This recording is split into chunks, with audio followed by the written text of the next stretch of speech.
What's up guys, welcome back to another video on the KSN channel. I know it's been long since I have posted a video, but last night when I was going to sleep, I thought why not talk to you guys about my personal experiences out at sea, which I have never showed on the camera or which I have not even spoken about. So it's going to be a series starting with this first video, which will be about my first dark, scary, thrilling, adventurous experience as a first time cadet joining a ship and going on a long voyage from Hong Kong to Singapore to Brazil. Let's start the video.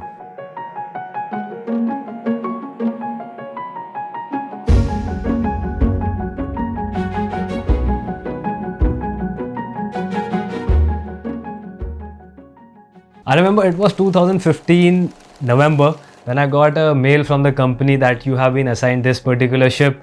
So I googled that ship and I saw it was 300 meters in length with a container capacity of 7,000 to 8,000 TEU. And I was like showing off to my family that I'm going to go on a very big ship. So excited. It was a container ship. And it had been 4 months since my degree program was finished and I was waiting for this particular moment. Then coming down to January 6, 2016, that was the time when I was due for departure from New Delhi all the way to Hong Kong. Now that time I was with my family for 5-6 months, so I just wanted to step out and explore this new dimension, I would say. I call it dimension now because I have been there. So I was not feeling homesick in those particular days. I was just like, let's go, let's rock the show and figure out what life at sea is all about. After all, I have studied for 3 years for this particular moment. So the time had come. I started from New Delhi, reached Hong Kong, and I was given a stay of overnight stay in Panda Hotel, I remember, and I couldn't sleep because I was nervous. I didn't know what a ship looks like. I had never been on a ship before, and I didn't know how the crew will be. I didn't know who the captain will be. So those anxious moments, those moments of excitement, craziness started coming in my head, and I was like sleepless. So I went out, I explored the city, I enjoyed it a little bit, but at the back of my head it was that fear of the unknown. So January 7th, that's the day when the agent came in the hotel and called me and he said, pack up your luggage, you are due to join the ship is coming alongside. So already all set, no emotions, no thoughts at that time, just like a robo. I was packing up my bag and preparing. So I reached the Hong Kong dockyard with 3 more people. There was one deck cadet with me, one engine cadet who was my Tulani senior, and I think a fitter. So I was standing on the dockyard and this massive ship, 300-meter ship, I could see only the midship section of it because it was a foggy approach. It was total fog that time, and I was witnessing and imagining and trying to understand how this ship is coming alongside. It is not moving forward ahead, it's just coming parallel to the jetty. And that's when all these maritime maneuvering, whatever we had learned, were coming in, but of course I couldn't make sense of it. So the ship came alongside, the gangway came down, and that's when the life of KSN started out at sea. So I started approaching the gangway one step at a time. I had a 35 kilo luggage.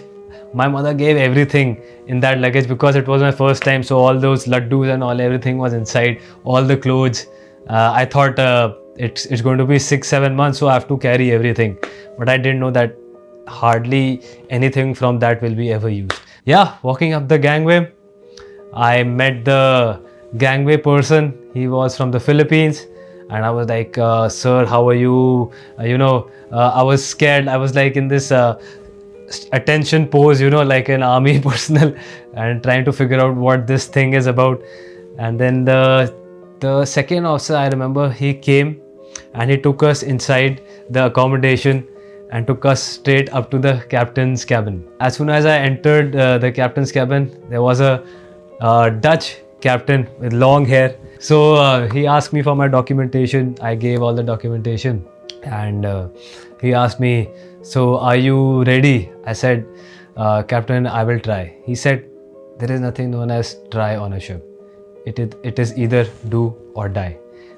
That's when I realized how dynamic, how dangerous, how serious this situation is. Because over the time I realized even trying with half-hearted attempt can be fatal. So that I understood after 2-3 years. Took the documentation. The second officer showed me my cabin. I opened the cabin and it was like I don't want to call it a prison cell, but it was looking like a prison cell because it was small.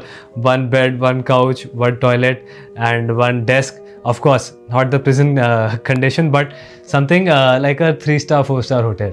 So I went inside, put my baggage in, and then I got a call in that room from the chief officer. So understand, chief officer was my training in charge.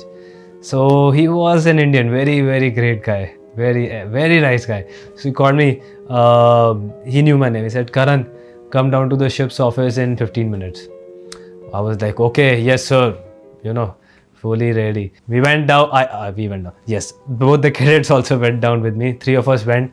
The chief officer gave us a familiarization round. Before that, we had to don our PPE.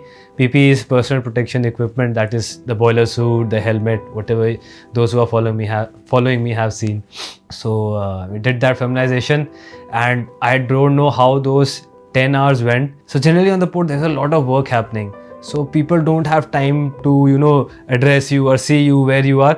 They are in their own respective responsibilities, which you might have also seen through my videos. I was alone. I was just wandering like a small boy, checking out the ship. Went straight to the day room and sat down and checked what all games we have on the PlayStation. Thinking I'm going to play all these games and check the gym and check the billiard room and all of that. So I did that, and I was resting.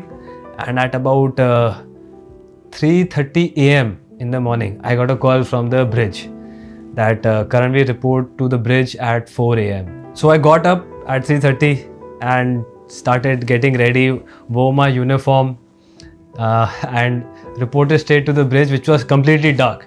You cannot see anything on the bridge when you enter from a space which has got light. So my eyes were blind. So I went, and the chief officer guided me, and he said, "Okay, it was departure from Hong Kong, and we were going to Singapore for refueling, that is bunkering." So that was my first navigation watch, or just like an observer.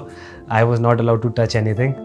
So I remember this Hong Kong bridge we were passing at night, and I felt so blessed and so peaceful looking at the vast horizon, which was dark. And there was nothing. There was complete darkness. We were heading into darkness. And that's when the story started. I always wanted to become a paratrooper in the special forces of the Indian Army. So my mindset was trained like that, to do the best and with full josh and physical exercise, mental resilience. Like, yes, this is how it has to be approached. So I did that same thing for the next 2-3 months until I hit a dead end.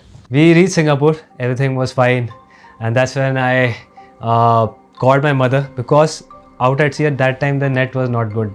We could only send text messages. So I video called my mother, sent her pictures to my father, to my sister. At that time I had a girlfriend. I was showing off to her as well. So very beautiful place, Singapore.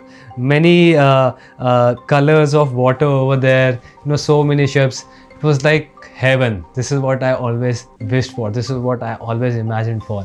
And the chief officer assigned me to pick up some provisions, that is food, for the next voyage, which was to Brazil, and it would take around 28 days to reach there. So Singapore happened, and we departed from that place into an unknown territory. The Indian Ocean, the South Atlantic Ocean was coming right ahead of me. In the meantime, in this 28 days, there was a sudden realization which hit me. It was so boring, believe me, it was so boring. Living without the internet, living without any family, living without any closed ones, living in isolation, living at the mercy of nature, living with your own thoughts. It is scary, and whatever I had trained for was washed away. We reached Brazil. I will talk about that area after we come back from Brazil. Brazil was excellent. I loved it. My chief also was so good. He said, "Go out, enjoy. Don't come on the ship. Don't work on the ship. Go enjoy." Those were the days before COVID, 2016. So I got 2-3 days in Brazil. Enjoyed, and went to beautiful beaches. Went to beautiful malls, shops, and just had a good time.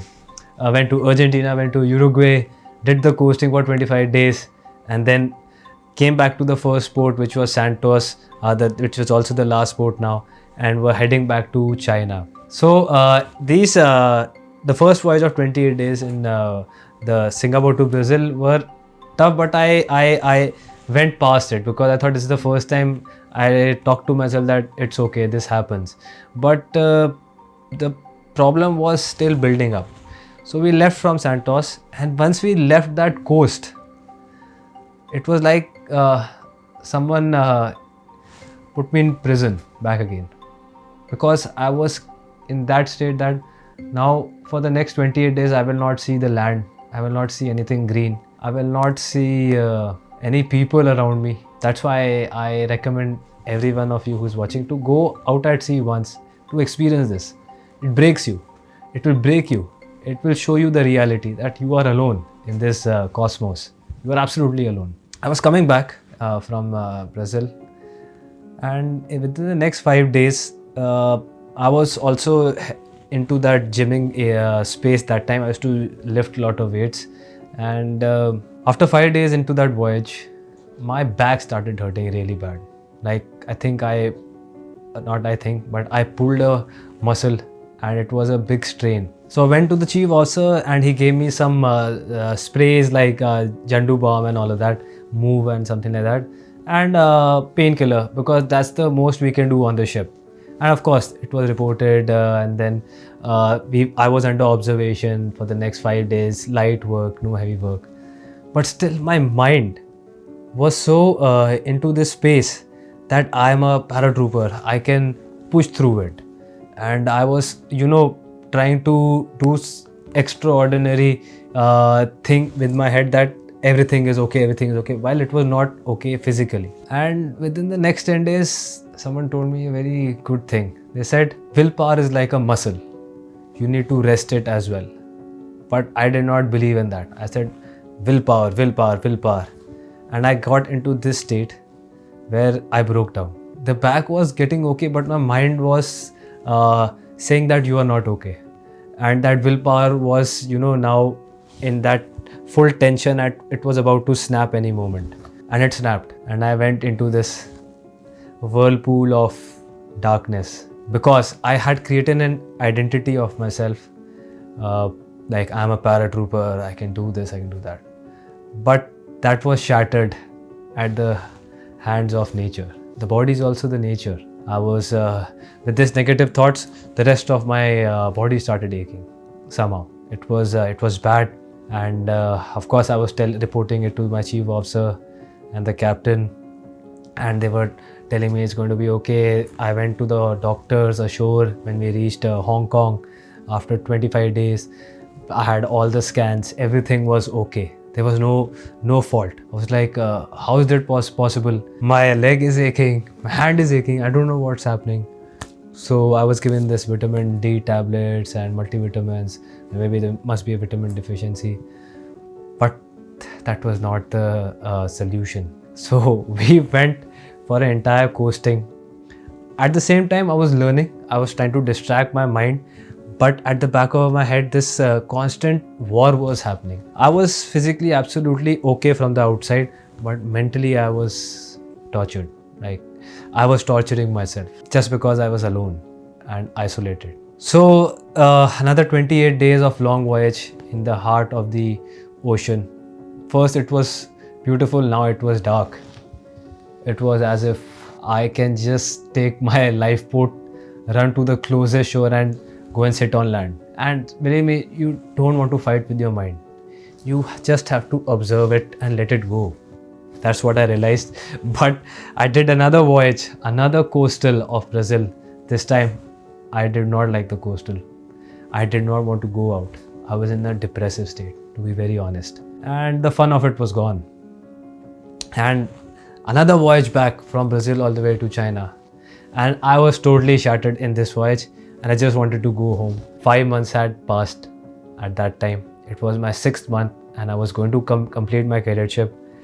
I had to complete the cadetship, and this is where I realized the willpower which was there, which said you have to do it, and believe me, you can do it. And it broke me many times. It made me unlearn so many things about myself. But again, it was powerful. It is there, it exists. And that willpower, I call it now the reality of how the spirit which is inside us can guide you, can, make you do things which you thought are impossible. And during this last voyage, I remember, I was sitting outside on the deck and just I had a notepad in which I used to write my tasks. And I saw a white seagull flying in front of me. When I saw that white seagull, it gave me hope. And I thought, yes, God is there. God just came in front of me. I know I'll be sounding like a mad maniac, but see imagine the state I was in. And I just got this jitter of energy inside me that, yes, there is something divine which is looking after me now. And this is what I learned from my experience, that there is something beautiful always looking out for you. You call it divine, you call it God, you call it scripture, you call it Jesus, you call it Allah, you call it Guru Nanak. The divine is there. It looks after you. It gave me strength, but still, my mind was still conditioned to fight. The war was still on. So that was just a moment, but then the immediate reality came back. So I fought it out and managed that 25 days somehow. My mother and my parents already knew about my mental condition. It was deteriorating, and my girlfriend that time left me. So I came back to Hong Kong and my captain gave me the tickets, and that was such a happy moment. Much more happier than when I joined the ship or when I was leaving for the ship. It was like freedom. Like the prison time is over. I don't want to call it prison, sound very bad, but just to make you visualize how sometimes things get. So I came down and I was happy, but then this overpowering sadness and depression of the mind set in. I was not at all enjoying it as soon as I got the ticket, and then I went into that depressive state again. When the mind has turned against you, it will not make you listen to other people at all. Like, it will just be bombarding at you. Please be aware of it. This is a learning, and I learned it a very hard way. So understand that you are not alone. It happens with the best of us. And I went down the gangway with 3 more people, and I was not at all excited then. I was just like, I want to go home, go to the hospital, go to the doctor, and I want to show myself that what is wrong with me physically, while everything was here, but I didn't do it. So I went down to the gangway to the airport, reached home. My closest friend came and picked me up. He got me to the house, and I didn't tell my mother that I'll be coming. I just wanted to surprise her. She knew that something wrong with me, but she didn't know when I was coming. So he picked me up, my friend. We came to the house. He saw me, and he was he is still my very good buddy from college. So he knows me in and out, and he could not recognize me as to what I had become. He came to the terrace of my house and was just chatting, and then he said, okay, I'll call my mother now and tell her that open the door, come to the terrace. There is a surprise package I have delivered to you. My sister first came, and she could not believe that I am home. And she's calling my mother and father, who were outside that time, that come back, Karanvir. And they said, where? What's happening? But I was there, and beautiful moment. Lasted for 10-15 minutes, and then the depressive memory came back. And I told my mother, I want to go to the hospital. I want to check my back, my legs. Something is wrong. And we went to the hospital. We did all kinds of tests, guys, all kinds of tests. Everything was okay, but my mind was not accepting that fact, because it had got tuned to that isolation of this self-defense mechanism, and it would just not let me accept anything, even what the doctor was saying. And this went on for 1 month after I was at home. My sister got a Bible, it was on the shelf, and I just took it. And I started reading it. And then I correlated it with the bird I saw. And believe me, guys, there is some power in those words. So in that Bible, I read one line, which is, I can do all things through Christ, which strengthens me. So I just wrote it down 100 times. And the next day I just went for a swim. And I started getting back into that rhythm. And somehow that strength came inside me. Somehow. Now I understand that the mind was distracted and the strength from the spirit was coming, it was accepting it. And while driving back, I just looked at the sky and a tree. I talked to myself, that's it, Karanvir. That's it. No more being a patient, no more being a crybaby, no more fear. Go for it. And rest is history. I'm going to talk about more of my experiences in the coming videos. Do let me know in the comment section if you like this. This is something very personal, very close to me. But since it has been 3 years, I have been speaking to you all. I thought I will share it with you so that you can understand KSN better. For now, take care, stay safe all the way. And always remember, there is divine looking after you. Pray to them. Thank you.